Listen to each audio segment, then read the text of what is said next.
مجلس شورا کے فرائض، پارٹس آف پارلیمنٹ۔ مجلس شورا یعنی پارلیمنٹ کے دو ایوان یعنی قومی اسمبلی اور سینٹ، یہ دونوں قانون سازی میں حصہ لیتے ہیں اور دونوں کے اختیارات قانون سازی کے لیے برابر ہوتے ہیں۔ پہلے تو یہ دیکھ لیں کہ پارلیمنٹ جو ہے وہ کن امور کے بارے میں قانون سازی کر سکتی ہے۔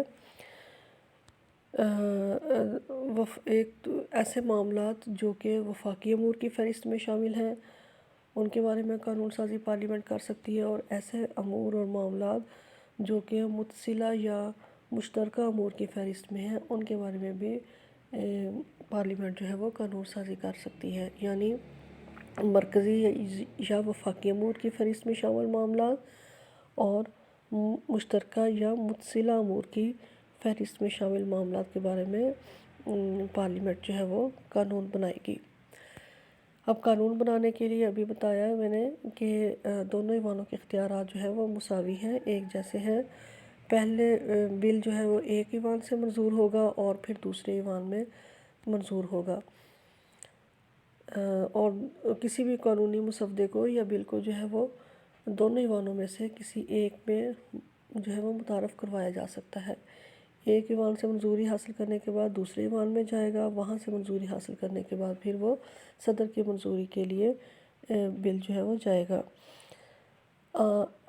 لیکن جو مالیاتی مسودات ہوتے ہیں یا مالیاتی بل ہوتے ہیں، وہ پہلے جو ہے وہ قومی اسمبلی میں ہی پیش ہوتے ہیں، اور بجٹ کی منظوری بھی جو ہے وہ قومی اسمبلی ہی دیتی ہے، اس کے بارے میں سینٹ کے اختیارات نہ ہونے کے برابر ہیں۔ آگے ہے انتظامیہ کی نگرانی۔ پارلیمنٹ کو جو ہے وہ انتظامیہ پر مکمل کنٹرول ہوتا ہے۔ اس کے لیے جو وزیر اعظم ہوتا ہے وہ اپنی کابینہ سمیت جو ہے وہ واپس پارلیمنٹ کو جواب دہ ہوتے ہیں۔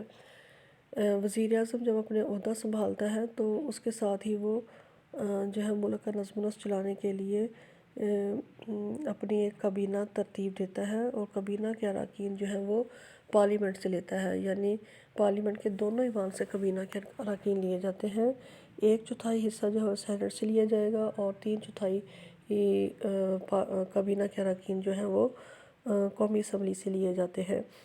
یہ اراکین جو سینٹ اور قومی اسمبلی سے لیے ہیں یہ کابینہ کے اراکین ہیں، اور ان کو جو ہے وہ وزیر اعظم مختلف محکمے تفویض کرتا ہے۔ ہر ایک کابینہ کے ایک رکن کو ایک یا اس سے زیادہ محکمے تفویض کر دیے جاتے ہیں۔ یہ کابینہ کے اراکین اپنے اپنے محکموں کے اب وزیر ہوتے ہیں، اور اپنے اپنے محکموں کی پالیسیاں بناتے ہیں، اور اپنے محکموں کے کاموں کے لیے جو ہے یہ پھر وزیر اعظم کو بھی جواب دہ ہوتے ہیں اور پارلیمنٹ کو بھی جواب دہ ہوتے ہیں۔ پارلیمنٹ جو ہے وہ وقفہ سوالات کے دوران پہ ان وزراء سے جو انفرادی اور اجتماعی طور پہ سوالات کرتی ہے، اور ان کی پالیسیوں سے متعلق جو ہے باز پرس کی جاتی ہے، تو یہ وزراء جو ہیں وہ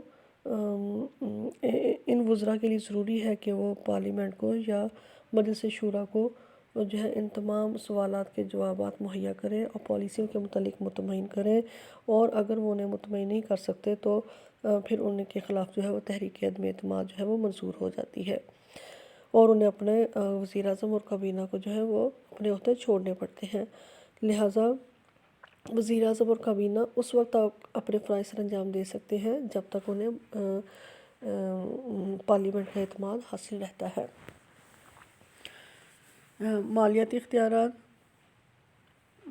مالیاتی اختیارات میں جو ہے وہ پارلیمنٹ کا ایوان زیریں جو قومی اسمبلی ہے اس کا مکمل اختیار ہے، اور تمام محکموں کی جو ہے آمدنی اور اخراجات کا حساب لگا کے وزیر خزانہ جو ہے وہ وزیر اعظم کی سرکردگی میں اور وزیر اعظم کی ہدایت اور مشورے کے مطابق جو ہے وہ بجٹ تیار کرتا ہے، اور اس بجٹ کی منظوری جو ہے وہ پھر قومی اسمبلی نے دینا ہوتی ہے۔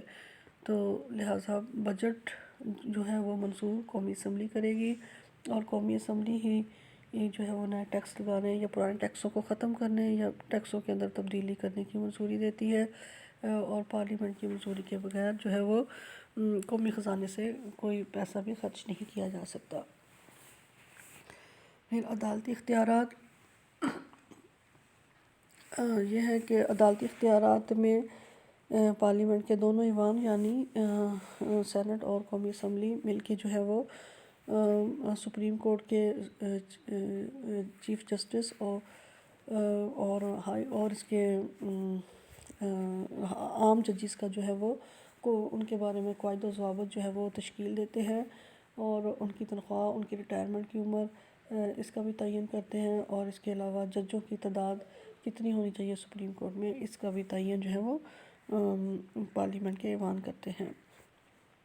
انتخابی اختیارات یعنی پارلیمنٹ جو ہے وہ منتخب کر سکتی ہے کس کس کا انتخاب عمل میں لاتی ہے۔ یہ دیکھتے ہیں کہ پارلیمنٹ کے دونوں ایوان ایک تو صدر کا انتخاب عمل میں لاتے ہیں، اور اس کے علاوہ سینٹ کا چیئرمین اور ڈپٹی چیئرمین کا انتخاب سینٹ کرے گی، اور قومی اسمبلی کے اسپیکر اور ڈپٹی اسپیکر کا انتخاب جو ہے وہ قومی اسمبلی کرتی ہے۔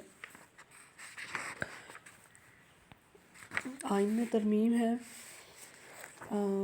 پارلیمنٹ کے دونوں ایوان جو ہے وہ 2/3 اکثریت سے جو ہے وہ آئین میں ترمیم کر سکتے ہیں، اور اس ترمیم کا تعلق اگر کسی صوبے کی حدود سے متعلق ہو تو پھر وہ صوبے کی صوبائی اسمبلی سے جو ہے وہ پیشگی منظوری لینا ضروری ہے، اور اس کے بعد جو ہے وہ پارلیمنٹ کے ایوان جو ہے وہ دونوں اس ترمیم کی منظوری دیں گے۔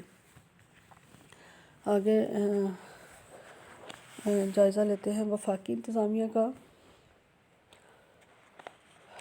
وفاقی انتظامیہ میں جو ہے ملک کا آئینی سربراہ جو ہے وہ صدر ہوتا ہے، جبکہ انتظامیہ کا سربراہ وزیر اعظم ہے۔ صدر اور وزیر اعظم کی مدد کے لیے وزراء، سیکریٹریز اور بہت سارے اور عہدیدار بھی ہوتے ہیں۔ تو اس پاکستان میں وفاقی انتظامیہ کے ڈھانچے کا جو ہے وہ جائزہ لیتے ہیں۔ پہلے نمبر پہ صدر پاکستان کا سیکریٹریٹ ہے۔ صدر پاکستان کا سیکریٹریٹ جو ہے وہ اسلام آباد میں ہے، اس کو ایوان صدر بھی کہتے ہیں۔ ایوان صدر جو ہے وہ براہ راست صدر پاکستان کے متحدی میں اپنے فرائض سر انجام دیتا ہے، اور یہ وزیر اعظم کے سیکریٹریٹ اور مرکزی سیکریٹریٹ سے رابطہ رکھتا ہے، نیز ان سے اطلاعات وصول کرتا ہے، اور ان کو صدر پاکستان کی طرف سے دی گئی ہدایات جاری کرتا ہے۔ دوسرے نمبر پہ ہے وزیر اعظم کا سیکریٹریٹ۔ وفاقی حکومت میں انتظامیہ کا یہ سب سے بڑا انتظامی دفتر ہے۔ وزیر اعظم کا سیکریٹریٹ یعنی سب سے بڑا دفتر ہوتا ہے، اس کا سربراہ وزیر اعظم ہوتا ہے، اور وزیر اعظم کا سیکریٹریٹ تمام انتظامی دفاتر کی نگرانی کرتا ہے، اور وفاقی حکومت کے تمام کاموں کا اور امور کا ذمہ دار ہوتا ہے، اور وزیر اعظم جو ہوتا ہے وہ انتظامی امور کے سلسلے میں پارلیمنٹ کو جواب دہ ہوتا ہے۔ نمبر 3 پہ ہے مرکزی سیکریٹریٹ۔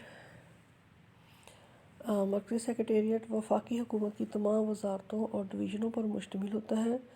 یہ تمام وزارتوں اور ڈویژنوں سے متعلق امور کی نگرانی کرتا ہے، اور وزیر اعظم سیکریٹریٹ کے ذریعے وزیر اعظم کو آگاہ کرتا ہے۔ پھر وزارت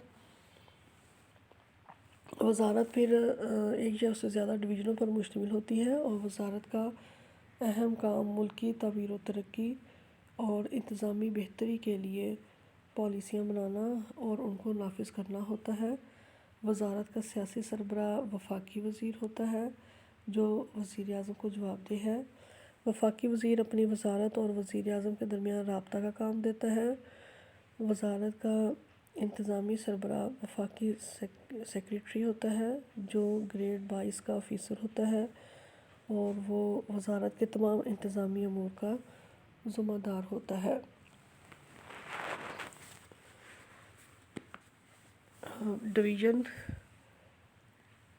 ڈویژن وزارت کی طرح ایک مکمل انتظامی اکائی ہوتی ہے۔ وہ وزارت کی طرح ہی اپنے فرائض سر انجام دیتی ہے۔ اس کا سیاسی سربراہ وزیر مملکت ہوتا ہے، جبکہ انتظامی سربراہ ایڈیشنل سیکریٹری ہوتا ہے، جو 21ویں گریڈ کا آفیسر ہوتا ہے اور اپنی ڈویژن سے متعلقہ انتظامی امور کا ذمہ دار ہوتا ہے۔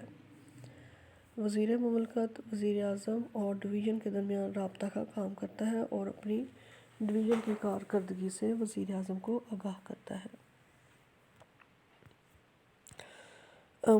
منسلکہ محکمہ، ہر وزارت یا ڈویژن میں ایک یا اس سے زیادہ منسلکہ محکمے ہوتے ہیں۔ ان کا تعلق جو ہے وہ براہ راست وزارت یا ڈویژن سے ہوتا ہے، اور یہ محکمہ پالیسیاں اور منصوبے بنانے میں ان کی مدد کرتا ہے، اور ان پالیسیوں کو لاگو کرنے کا اختیار بھی انہی کے ہی پاس ہوتا ہے۔ پھر خود مختار اور نیم خود مختار ادارے ہوتے ہیں کچھ۔ ہر وزارت یا ڈویژن کے زیر نگرانی بے شمار خود مختار اور نیم خود مختار ادارے ہوتے ہیں۔ یہ ادارے اپنی خود مختاری کے باعث اہم امور میں فیصلہ کرتے وقت تاخیر نہیں کرتے اور قومی تعمیر و ترقی اور خوشحالی کے لیے اہم کردار ادا کرتے ہیں۔ ان اداروں کی افادیت کے پیش نظر پاکستان میں ایسے اداروں کی تعداد میں روز بروز اضافہ ہو رہا ہے۔